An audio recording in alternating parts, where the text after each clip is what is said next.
Hey guys, this is Anastasia, and this video is actually a recap of my progress from last night, working on my dedication piece for Hell for Samhain, the Scythe.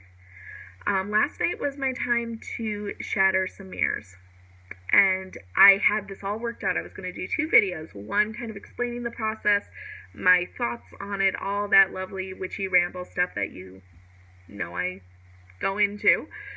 And then I was going to launch into this ritual that I had written and created from start to finish. And I just wanted to, here's all this jazz, all the information I have. This is why I wanted to do this. This is what I was thinking. This is where the correspondences are.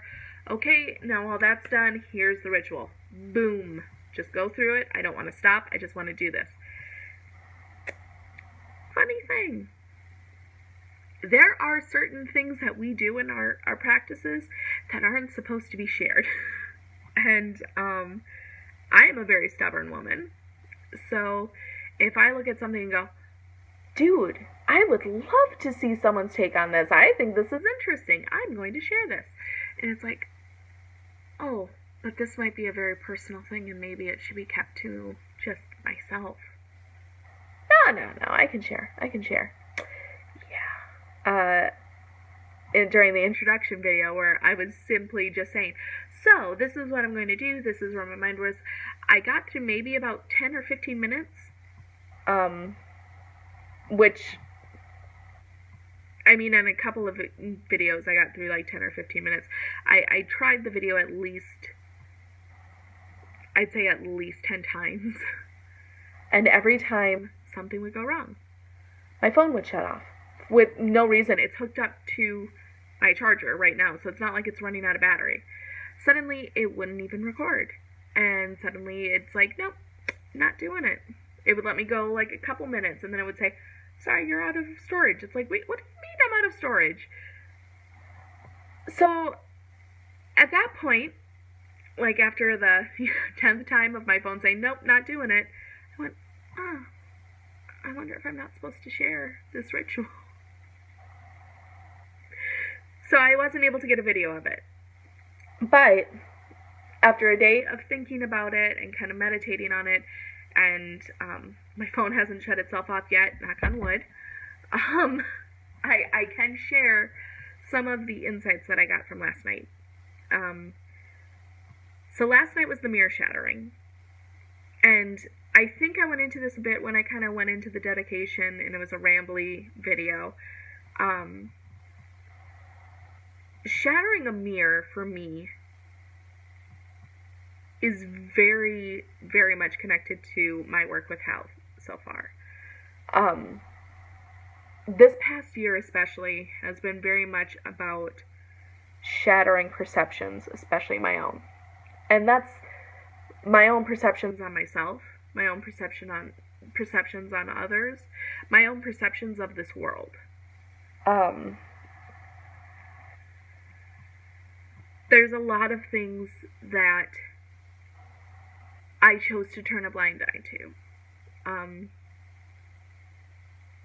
Or I would let other people's opinions shift who I was and what I believed. For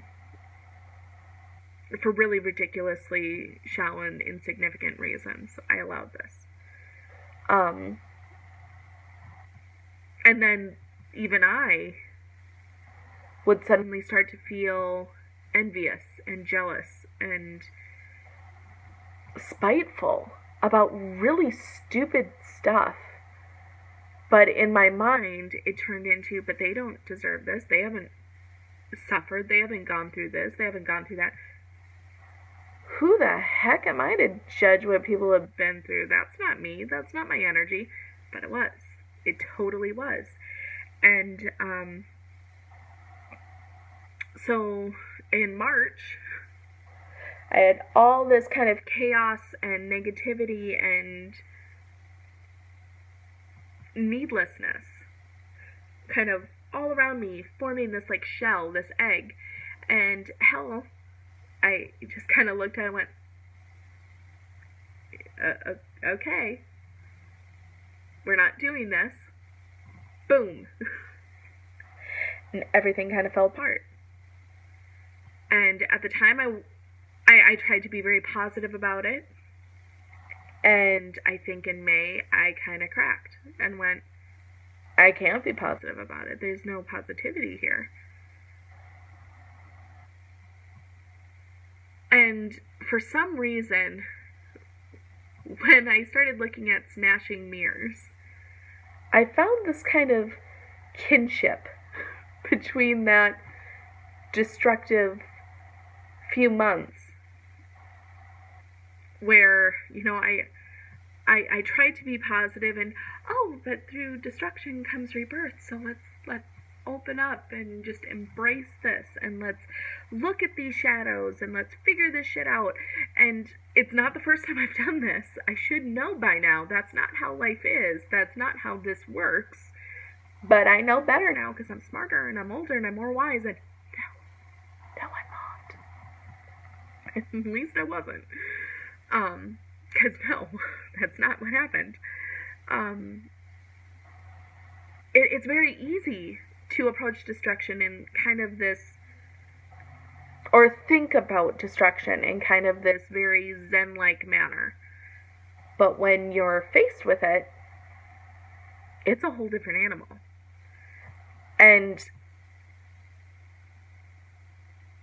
for the sake of analogy purposes and getting it, because one of the other things that kind of fed into the whole shattering of the mirrors is the fact that destructive forces of nature have been it's been kind of a theme or a thing that keeps repeating itself for me over and over and over, like a spirit animal almost. Like I look up the correspondences of something and, oh, it helps with connecting to the destructive forces of nature. Who wants to connect to the destructive forces of nature? Perhaps someone that sees this chaos and this negativity form a shell around someone else and is like, that's not healthy, kaboom. You know, and that's how hell works, sometimes with me. And it's something that kind of keeps popping up. And so with that, I looked at kind of my approach to destruction, because I'm starting to learn when things keep popping up to start asking questions. That's the time when I should question things. And so it's like, destruction seems to keep coming around. I wonder what that's about. It already blew up. I can't imagine it's going to blow up again, but maybe. But actually, I think it has to do with the time of year that we're in. We're currently, you know, a week away from Halloween, a week and a half or so away from, I believe the cross quarter this year is on November 6th at like 11:30 p.m. If we get right down to the time, at least for Central Standard Time. I could be wrong, but I thought it was November 6th. And that's the actual cross-quarter day for Samhain. So this is like the poster child time for release. Poster child? Is that a phrase? It just popped in my head and I'm like, that's wrong. Quintessential time for release? Maybe that's better. Anyway. Hopefully you're picking up what I'm putting down. This is the time when release is really supposed to happen. And if you really look at release, when is not a good time for release? It's always a good time for release. You can hardly look at a full moon with my full moon dedications and doing an incense for every specific full moon, which I do want to get at least the recipes and kind of my basic thought process on those uploaded, since I kind of fell... I continued doing them, but I wasn't doing videos, so I do want to do that. But anyway, every time I look that up, it's hard to find a moon where they don't talk a little bit about release. And it's like, huh. And I mean, the new moon, for me, that's what it's about. Every new moon is a time for purification and release. And so... But especially this time, because we're approaching, kind of the spiritual new year. What is it that doesn't serve that you don't want to bring into the dark of the gear? What is it that doesn't serve that you don't want to start your new spiritual new year with? And for me, in the past, I've really approached it from a very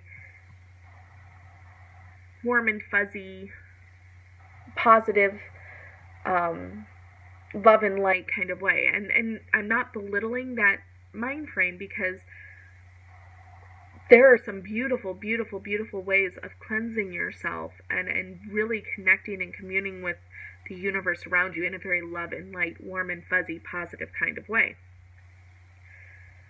But what I'm realizing more and more is I'm dealing with some shadows that have been part of my spiral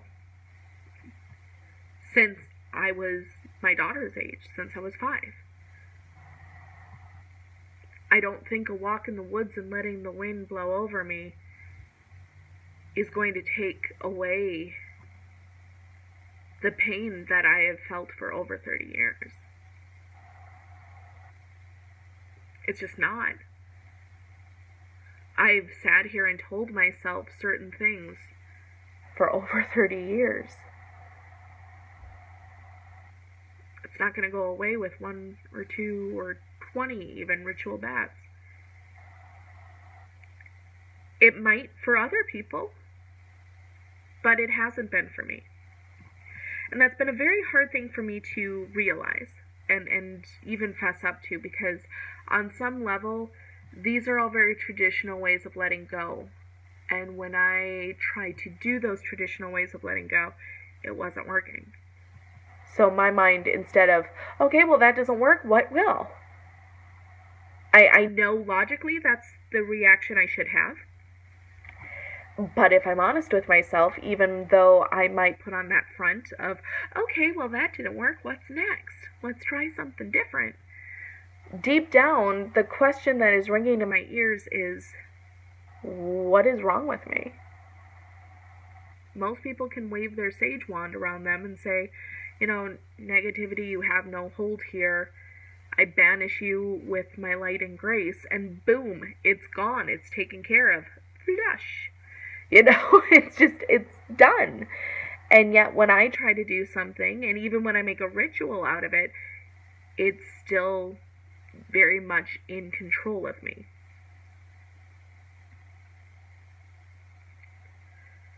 Which is another thing that I've really been working on a lot with hell as well, just being sovereign over myself.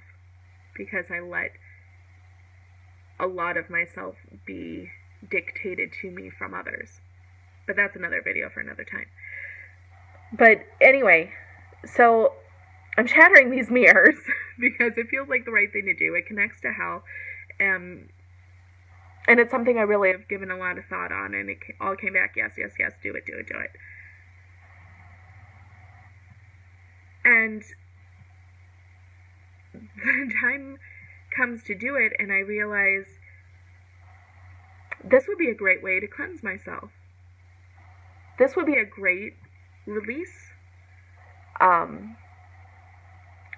ritual for some of these really dark, dank, long-term issues I have. Because it's not warm and fuzzy. It is destructive and violent. When you have all of this crap engulfing you and choking you and smothering you, sometimes you need to explode it so that you can get some light in your world, so you can breathe again. As painful as it is to rip it apart, you need to do it. And that is kind of the realization I had. I was looking at these mirrors, and all it was going to be was cleanse, dedicate any bad juju that's left over from me smashing these mirrors. Please go elsewhere and turn into something positive. I dedicate this to you, hell. Boom, boom, boom, because I had 4 mirrors. 2 black mirrors, which is just, here's a pane of glass that wasn't a frame, an 8x10. Paint one side of it flat black. The other side leave so it's nice and reflective. You can burn a little candle and scry with smoke. I have a friend that I made a black mirror for like this, and he seriously just looks at it and can see things. It's amazing. It's a great divination tool. So I had 2 black mirrors that I had made up, and I had 2 regular everyday mirrors that I bought at the dollar store, because why not? So I had these things, and so I was going to boom, boom, boom, boom, 4 booms, and suddenly it hit me, this would be a great release, because it is violent. And even just saying that, I kind of am ashamed.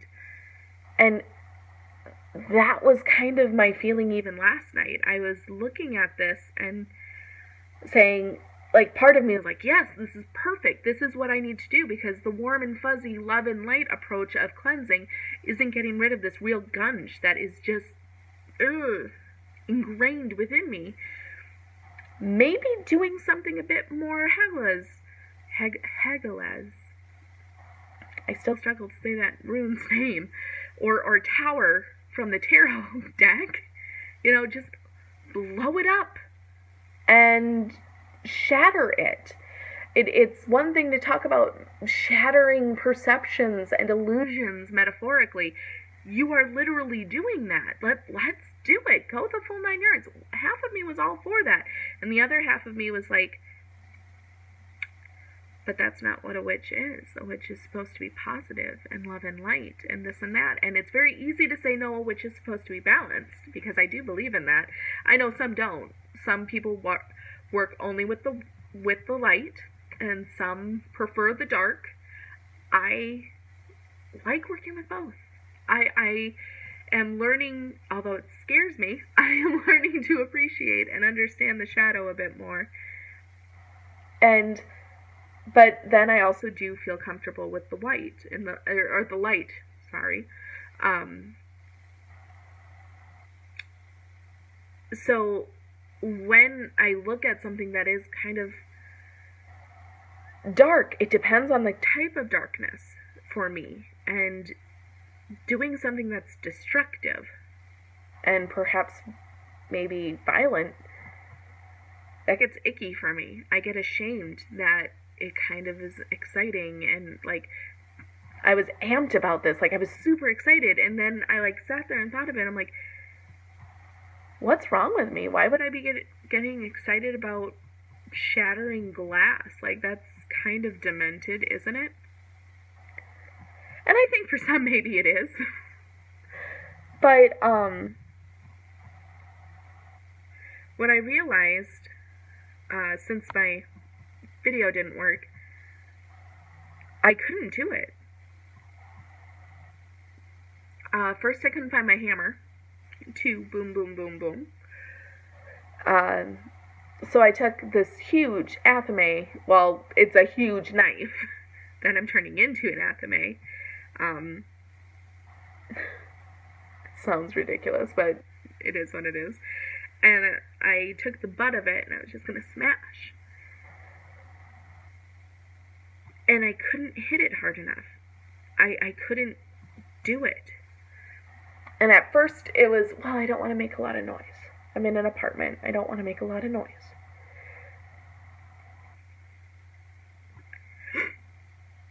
And then it hit me. I couldn't do it because it felt like it should be wrong. It didn't feel wrong. It actually was still a concept and an idea, and when I was right there, I felt very empowered, because I did have this ritual along with it, where I called out with the physical mirrors that I got at the dollar store that were just, you know, your everyday mirrors that you hang and they're pretty, and you can see a reflection in real nice. Those were to destroy these physical shadows that I cannot get rid of. Things that I've told me about myself, or others have told me about myself in this physical experience of my life. So fat, ugly, dumb, weak. Things like that. Then the black mirrors were to represent the spiritual hang-ups I have, the spiritual shadows, or emotional, mental, what have you. So again, weakness came in. Unintelligence came in.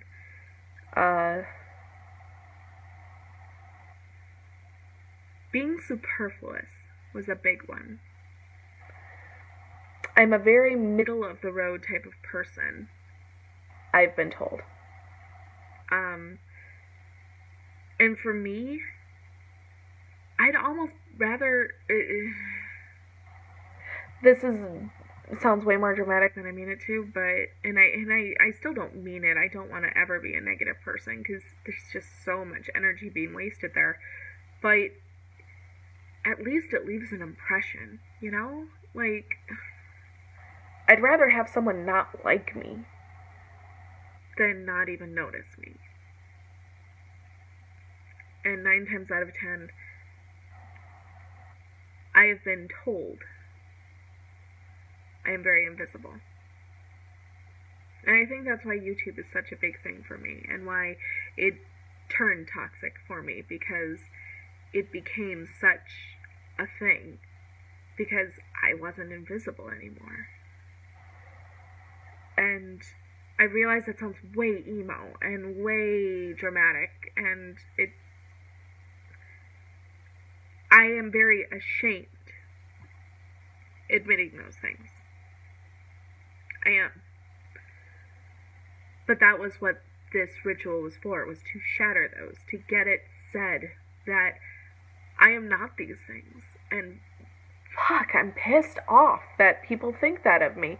And you know what? Even if someone does think that of me, fuck them. I don't need to think that of me. And be done with it, and get angry about it, and let that anger transcend and truly banish this.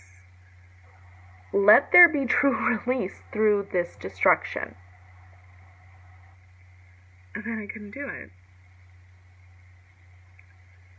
Because even the act of breaking something made me feel ashamed. What is it about destruction that we're so off kilter with?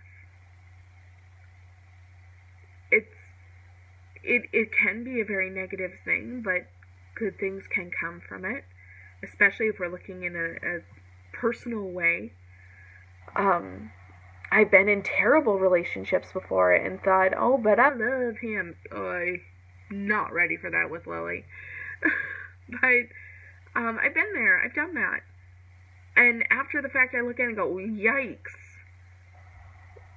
How was I not killed? I should be someone's lamp right now. Like, that guy was nuts. Destroying that relationship was a very, very good thing. Not that it was necessarily destroyed, but the ending of that was a very, very good thing.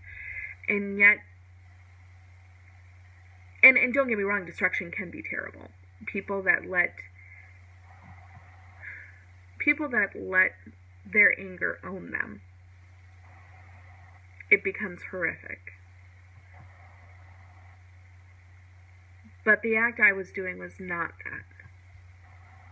The act I was doing was supposed to be very freeing, and yet it led me to feel more anxious and nervous and ashamed of myself. Luckily, Phil walked through the door and saw what I was doing, and I told him, like, hey, this is what I'm going to be doing. And he saw I was struggling. And in fact, I was just standing over the class with my knife. The butt of the knife is here, so I wasn't, like, psychoing it, but the butt of the knife was facing down, and I'm like, I can't break this. I can't do this. And I tried again, and I'm like, see, I can't do this. I just can't. And I started having a panic attack about not breaking a freaking piece of glass. And he's like, And this, I have to give him props for.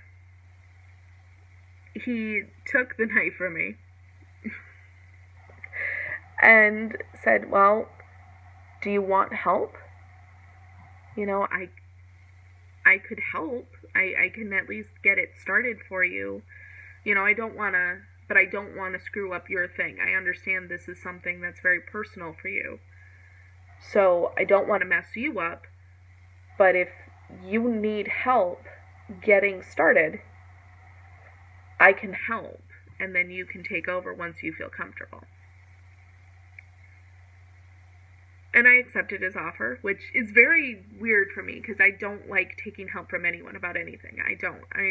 I'm, 35-year-old chick. I should know what I'm doing and how to do it. And if I don't, my family's not big on helping out. My grandparents were. But, my mom and stepdad are very good with listening, but even then, it's weird. My point is, I'm not used to asking for a lot of help, and I struggle with that. But in the same breath, I get very frustrated when someone just takes something from me and just does it without asking if they can help, or asking my opinion, or asking anything, because at that point, I feel like a failure. And at that moment, I already felt like a failure. Not only a failure, but an ashamed, embarrassed failure. With maybe some psycho tendencies, because I was looking forward to breaking glass. But, simply someone asking, can I help you get started? Not even just taking over the job, but just let me get a couple whacks in and get it started, and then you can chop it down more into these little itty-bitty pieces that you want. And he's like, and I think, at least in my opinion, it sounds like what you were hoping for would still be accomplished. And he gave me some time to think about it. I'm like, yeah, it would still be accomplished. I would be okay with that. And it wasn't until today, about halfway through work, when I was kind of thinking about, do I do a video going over what I learned, that I realized what a blessing that was.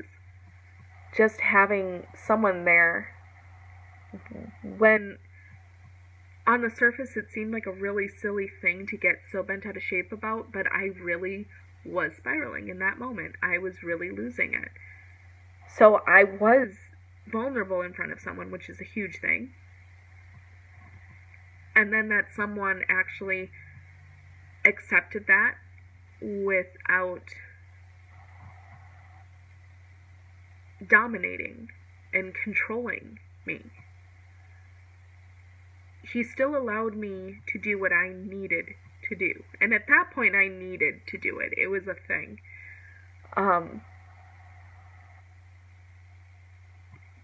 But he helped me take that first step, because I really didn't know where to go. I tried this and it wasn't working, and I didn't know what was wrong with me, because I couldn't do it. I was frozen. And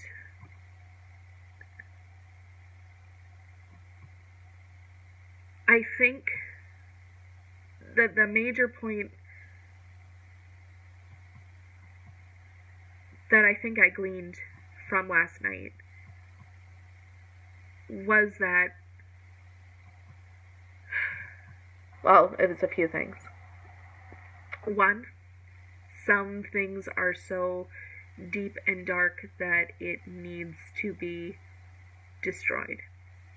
It needs to be taken out of the equation, because nothing new is going to grow there while you have this dark, dank shell.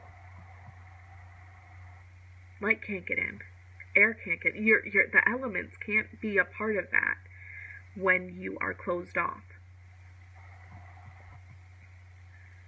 And it just needs to get broken down, stripped away, ripped and shredded to pieces if need be. It just needs to be gone. In doing that, you can feel very lost and very hurt and very broken, and oddly enough, feel ashamed that you allowed something to get to that point. For me,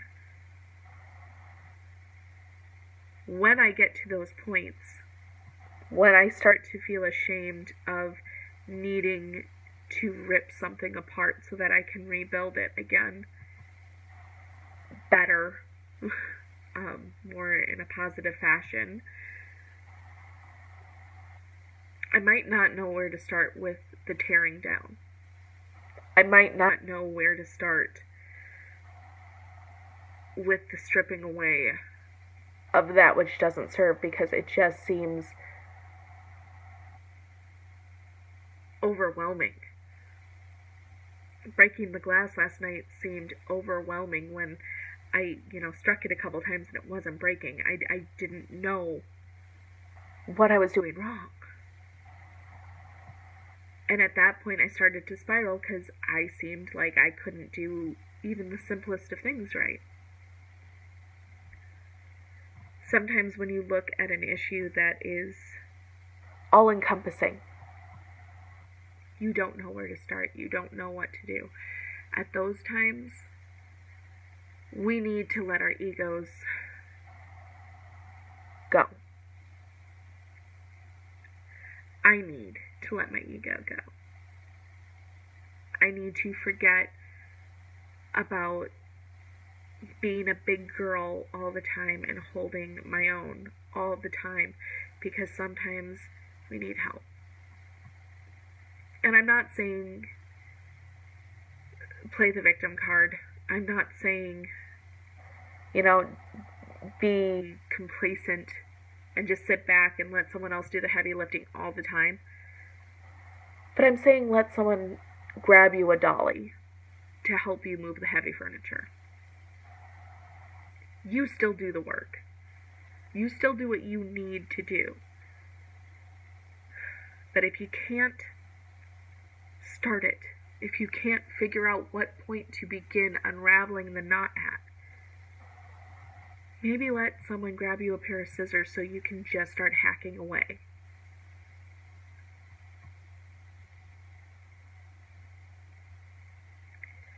When I started working with hell, there was a huge misconception that I needed to be the strong, warrior-esque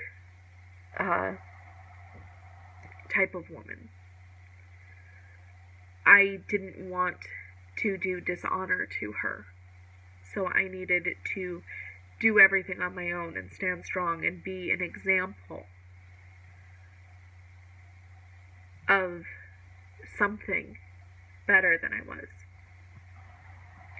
And while yes, I think doing honor to her is good, and not making her look bad in a way, like, for lack of a better phrase, I know that's not the right energy, but something along those lines.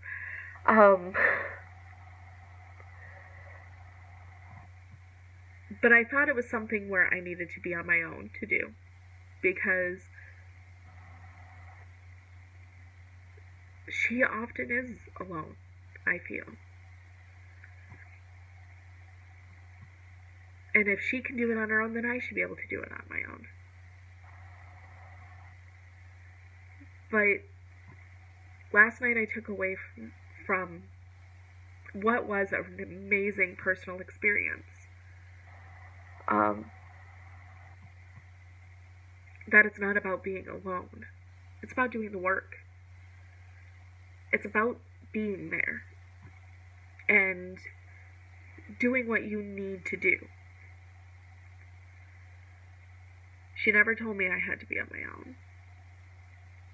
She never told me that I couldn't ask for help. She's only ever asked me to put my time and effort into shit. And aside from maybe trying to approach destruction in a more positive light, or at least being able to see that perspective a bit more, and not being ashamed of destruction.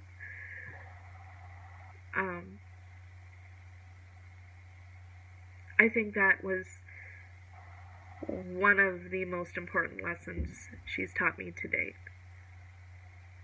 While I was breaking glass for what some may just see as a really interesting art project. It's not. It means a ton more to me, and it is a ton more, but I know some people like to do that. But yeah, just one night of breaking glass ultimately led me to realize that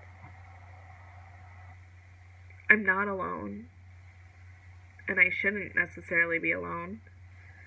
I've got amazing friends, a wonderful family,